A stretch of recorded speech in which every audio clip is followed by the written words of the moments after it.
بسم الله الرحمن الرحيم. الحمد لله رب العالمين، والصلاة والسلام على أشرف الأنبياء والمرسلين نبينا محمد وعلى آله وصحبه أجمعين، أما بعد. السلام عليكم ورحمة الله وبركاته.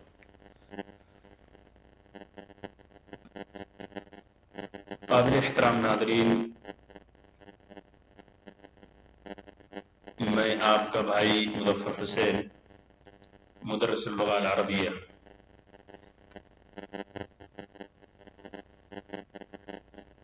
ہم سب کو پتا ہے کہ یہ دورہ 40واں دورہ جو ہے مشہور سمت العالمین کا، یہ بذریعہ واٹس ایپ پیش کیا جا رہا ہے۔ اور واٹس ایپ کی کیپیسٹی آپ کو معلوم ہے کہ اگر ویڈیو بہت زیادہ لمبی ہو جاتی ہے تو واٹس ایپ میں اس کو بھیجنا، فارورڈ کرنا ناممکن ہوتا ہے۔ اور اسی چیز کو سامنے رکھتے ہوئے کہ تمام دروس جو آنے والے ہیں آپ کے پاس، تمام دروس ملخص اور مختصر انداز میں پیش کیے جائیں گے، اس لیے کہ عربی کے جتنے سنٹینس ہیں، ہر ایک سنٹینس میں، ہر ایک جملے میں آپ کو بہت سارے قواعد، بہت سارے گرامر ملیں گے، لیکن ہماری ترکیز صرف انہی چیزوں پہ ہوگی جسے مؤلف یہاں خصوصی طور پہ بتلانا چاہتے ہیں۔ لیول 3 میں، مستویٰ ثالث میں، آپ نے فعل کی قسم، حدوث زمانہ یا زمانہ کے اعتبار سے جو اقسام آپ نے پڑھی ہیں کہ فعل کی 3 قسمیں ہیں اس اعتبار سے، ماضی، مضارع اور امر۔ تو پہلی 2 قسمیں آپ لیول 3 میں پڑھ چکے ہیں اور آپ کے سامنے گزر چکی ہیں۔ یہاں ہم آپ کے سامنے جو باتیں رکھیں گے، الدرس الرابع عشر، اس میں ترکیز فعل امر پر کی جا رہی ہے، اس لیے خصوصی دھیان ہمارا اسی پر ہوگا۔ فعل امر کسے کہتے ہیں؟ فعل امر اس فعل کو کہتے ہیں جس میں کسی چیز کا حکم دیا جائے، کسی کام کے کرنے کا حکم دیا جائے، جیسے بیٹھ، اٹھ، جا، آ، کھا، اس طرح کی جو بھی چیزیں، کسی کام، کسی چیز کا حکم دیا جانا، یہی امر کہلاتا ہے۔ اور اسی فعل کو سامنے رکھتے ہوئے الدرس الرابع کا یہ حوار جو مدرس اور طالب علم کے مابین ہے، اس کو جب آپ پڑھیں گے تو مدرس طالب علم کو حکم دیتا ہے، امر دیتا ہے، تاکہ فعل امر کا استخدام، اس کا استعمال ضمائر کی طرف، اسماء کی طرف کس طرح ہوتا ہے سمجھ میں آ جائے۔ تو شروع کرتے ہیں الدرس الرابع عشر۔ مدرس نے سوال کیا، کیا؟ من بالباب، دروازے پر کون ہے؟ یہاں آپ جیسا کہ دیکھ رہے ہیں، من یہ اداة استفہام میں سے، جس کے استفہام کوشچن سوال کیا جا سکتا ہے، کیا جاتا ہے۔ مدرس نے سوال کیا، من بالباب، دروازے پر کے پاس کون ہے؟ اسٹوڈنٹ نے جواب دیا، طالب، انا طالب جدید، میں ایک نیا طالب علم ہوں۔ مدرس نے اسے حکم دیا اور فرمایا، ادخل، یہ فعل امر ہے، ادخل، مسمک، تمہارا کیا نام ہے؟ ما اداة استفہام میں سے ایک ہے جس کے ذریعے ما استفہامیہ آیا، جس کے ذریعے سوال کیا گیا۔ چونکہ ادخل میں آپ یہاں دیکھ رہے ہیں یہ حمزہ وصل ہے، اس لیے حمزہ قطع کی علامت یہاں نہیں آئے گی۔ اب یہاں پہ جس طرح انا میں آپ حمزہ دیکھ رہے ہیں، حمزہ قطع، یہاں پہ حمزہ لکھنے کی ضرورت نہیں ہے، چونکہ امر میں یہ حمزہ وصل ہوا کرتا ہے، اس لیے اس کو لکھنے کی ضرورت نہیں ہے۔ آگے آپ دیکھیں گے کہ حمزہ وصل کو اگر اس سے پہلے کوئی سنٹینس نہ ہو تو اسے لکھا جاتا ہے اور پڑھا بھی جاتا ہے، لیکن اس کے بعد اگر کوئی چیز ہے تو اسے لکھا جائے گا لیکن پڑھا نہیں جائے گا۔ آنے والی مثالوں میں آپ اس کا ملاحظہ کریں گے۔ مدرس، ادخل، داخل ہو جاؤ اندر، مسم کا، تمہارا کیا نام ہے؟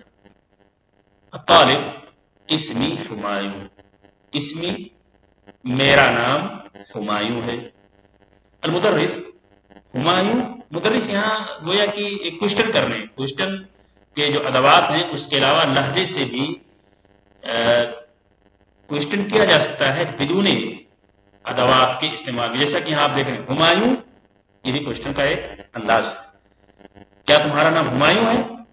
ہمایوں کیف تکتب ھذا الاسم، گویا کہ یہ نام جو ہے مدرس کے لیے غریب اور یعنی اجنبی نام لگا ان کو، کیف تکتب ھذا الاسم، اس نام کو یعنی ہمایوں کو، ھذا کی ضمیر چونکہ ہمایوں مذکر ہے اور اس لیے اور قریب ہے، اس لیے اسم اشارہ مذکر قریب ھذا کا استعمال کیا گیا، اور کیفا ادوات استعمال میں سے ہے، اسی سے کوشچن کیا گیا کیف تکتب ھذا الاسم، اس اسم کو ہمایوں کو تم کیسے لکھتے ہو؟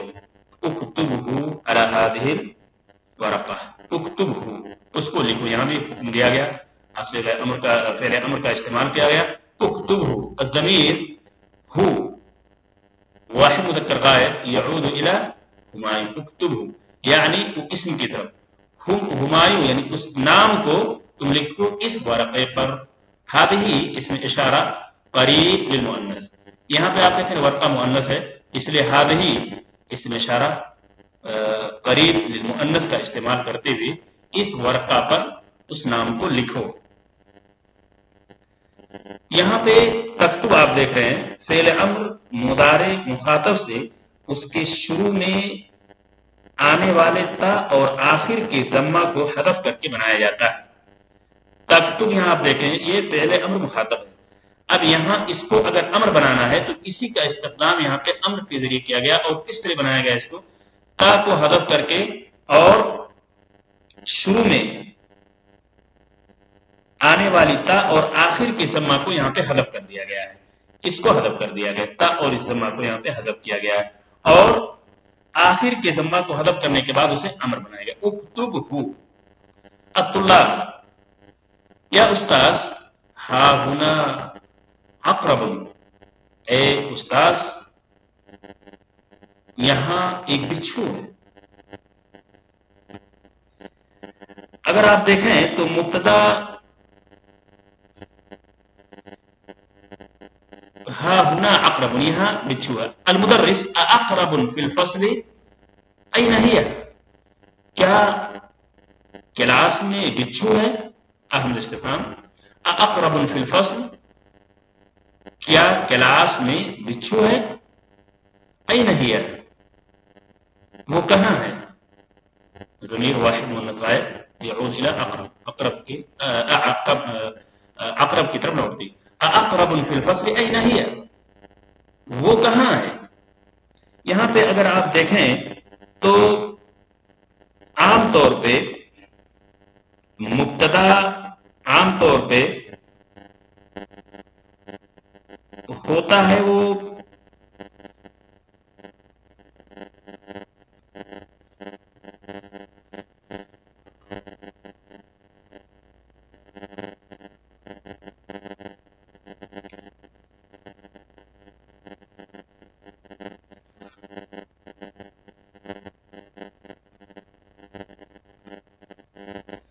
یہاں پہ ساری کچھ ڈسٹرب ہو رہا ہے، نیٹ کا ہمارا مسئلہ، اقرب فی الفصل کیا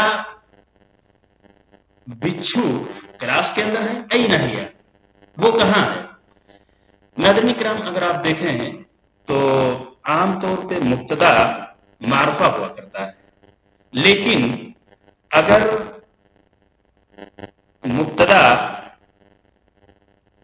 ادات استفہام کے بعد، جیسا کہ یہاں آپ حمزہ استفہام دیکھ لیں، ادات استفہام کے بعد اگر واقع ہو تو نکرہ بھی ہوتا ہے، اور اسی وجہ سے آپ یہاں اس عبارت میں دیکھ سکتے ہیں اقرب، اقرب یہاں نکرہ ہے جبکہ مبتدا غالباً معرفہ ہوا کرتا ہے، الا کہ حمزہ استفہام یا استفہام کے بعد واقع ہو تو نکرہ بھی ہوتا ہے۔ الطلاب انظر ہنا یا استاذ، یہ یہاں بھی فعل امر ہے، انظر ہنا یہاں دیکھو اے استاذ، ہی تحت مکتب ہشام، وہ بچھو جس کے بارے میں بات کر رہے ہیں، الضمیر هي مؤنث غائب واحد من الغائب يعود الى اقرب، هي تحت مکتب ہشام، وہ ہشام کے میز کے نیچے ہے۔ المدرس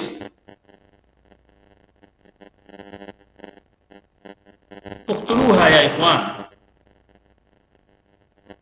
الضمیر ہا واحد مؤنث غائب يعود الى اقرب، یہ یہاں واحد مؤنث غائب کی جو ضمیر ہے وہ اقرب کی طرف لوٹتی ہے۔ مدرس نے حکم دیا اقتلوها اخوان یا اخوان، اے میرے بھائیوں اس کو قتل کر دو۔ الطلاب بما نقتلها، اس کو ہم کیسے قتل کریں؟ المدرس، آپ کو پتا ہے کہ اسٹوڈنٹوں نے جب یہ لاہیا تحت مکتب ہشام، ہشام کے مکتب کے نیچے ہے، تو مدرس نے کہا ان کو قتل کر دو۔ اسٹوڈنٹس نے کہا کیسے اس کو قتل کریں؟ المدرس یقول اقتلها بحذائک یا ہشام، اے ہشام، اور یہاں ہشام چونکہ ان کے مکتب کے نیچے ہے اس لیے ان کو حکم دیا استاد نے اقتلها، اس کو قتل کر دو، بحذائک، اپنے جوتے سے، اے ہشام، اے ہشام اپنے جوتے سے اس کو قتل کر دو۔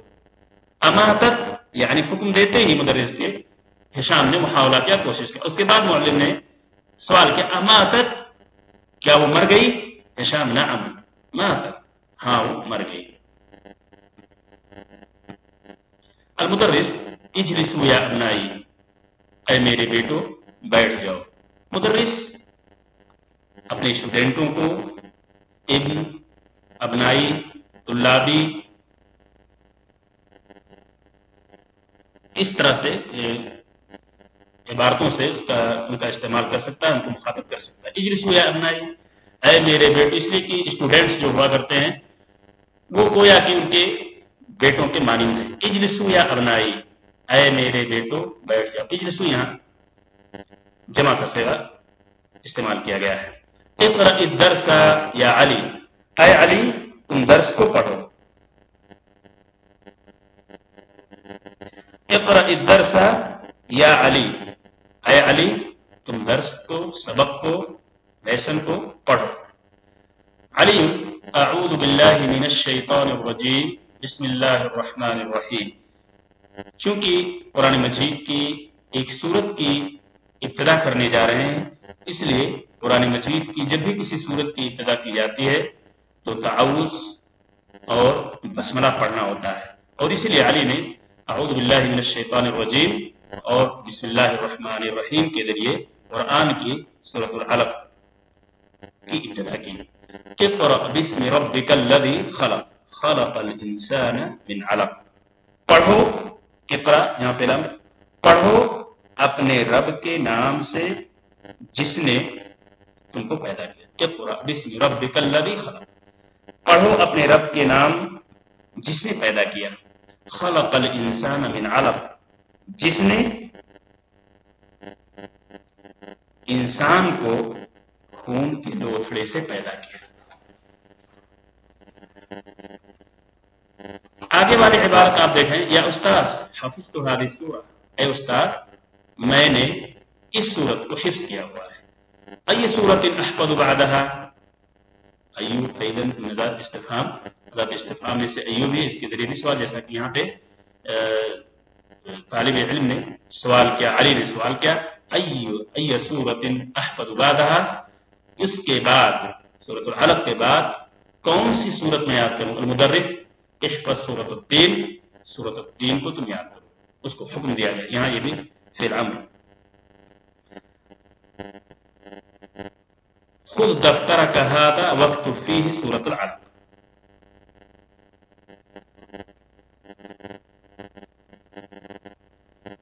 خذ دفترک ھذا، اس نوٹ بک کو، اس دفتر کو لو، واکتب فیہ سورۃ العلق، اور اس دفتر میں سورۃ العلق کو لکھو، یا ابا بکر اے لو، خذ دفترک ھذا، اس دفتر کو لو، واکتب فیہ سورۃ العلق، اس میں سورۃ العلق لکھو، یا ابا بکر اے ابو بکر انک نعسان، ابو بکر کا تعلق یہاں سے، یا ابا بکر انک نعسان، اے ابو بکر تم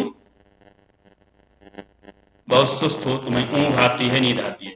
اذهب الى الحمام واغسل وجه، تم جاؤ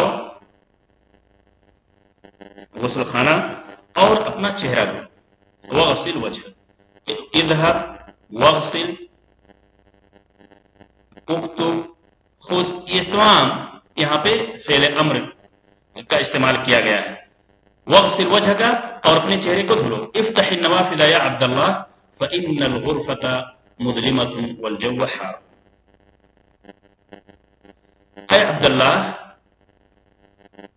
کھڑکیوں کو، نافذ نافذہ کی جمع نوافذ، یہ جمع ہے اور اس کا واحد نافذ، نافذہ، افتح النوافذ، نوافذ کو کھولو، کھڑکیوں کو کھولو، یا عبداللہ اے عبداللہ، فإن الغرفة مظلمة، اس لیے کہ روم کمرہ تاریک ہے، والجو حار، اور موسم گرم ہے۔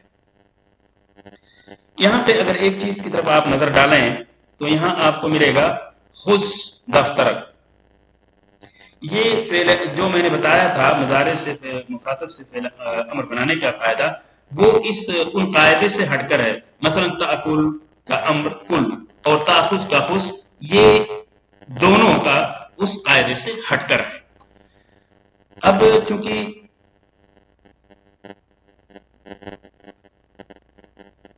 یہاں پہ جو میں نے ایک اور بات آپ کو بتلائی تھی، افتح النوافذ، یہاں پہ امر ہے اور اس کے بعد اگر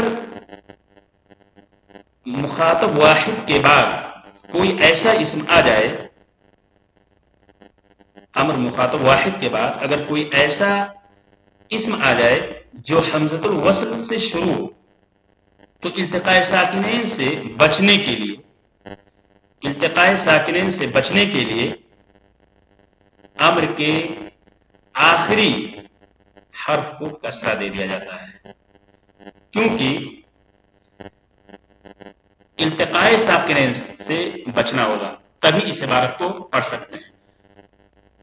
تو یہاں پہ سیم صورت آپ کو نظر آ رہی، اسی لیے حمزہ فعل امر کے آخر کو کسرہ دے کر اس عبارت کو یہاں پہ پڑھا گیا ہے، افتح النوافذ، کیونکہ امر مخاطب واحد کے بعد ایسا اسم یہاں پہ آ گیا ہے جو حمزے وصل سے شروع ہو رہا ہے، اور یہاں التقاء ساکنین سے بچنے کے لیے یہی ایک طریقہ ہے کہ امر کے آخری حرف کو کسرہ دے دیا جائے۔ اب یہاں تمارین کا سلسلہ آتا ہے۔ تمارین کے سلسلے میں ہم نے آپ کو بتایا تھا کہ چونکہ وقت بہت شارٹ ہوتا ہے، اسی وجہ سے ان تمام تمارین کے ایک سنٹنس یا پہلے سنٹنس کو سمجھا کے دوسری تمرین کی طرف ہم بڑھ جائیں گے۔ ایکسرسائز، اجب عن الاسئلۃ الآتیۃ، آنے والے سوالوں کا جواب دیجیے۔ ما اسم الطالب الجدید، نئے طالب علم کا نام کیا تھا؟ جیسا کہ آپ نے یہاں پڑھا انا طالب جدید، اور جب استاد نے اسے پوچھا مسم کا، اسمی ہمایوں، تو یہاں وہی سوال کیا گیا، مسم الطالب الجدید، اسم الطالب الجدید ہمایوں، یا اسمہ ہمایوں، اس طرح آپ اس کا جواب دیں گے۔ صحح ما یلی، آنے والے جملوں کو درست کیجیے۔ قال المدرس لعلی اقتل الاقرب، یہاں پہ وہی حمزہ وصل کا مسئلہ ہے جسے پہلے میں نے بتایا، اقتل الاقرب، بچھو کو قتل کر دو۔ کیا یہ حکم مدرس نے علی کو دیا تھا یا ہشام کو دیا تھا؟ ظاہر سی بات ہے ہشام کو حکم دیا تھا، اس لیے اس عبارت کو آپ صحیح کریں گے، قال المدرس لہشام اقتل الاقرب۔ اس تمام عبارتوں کو اسی طرح آپ کو درست کریں گے، آپ درست کریں گے۔ اقرأ ما یلی، آنے والی مثالیں پڑھیے۔ انت تکتب،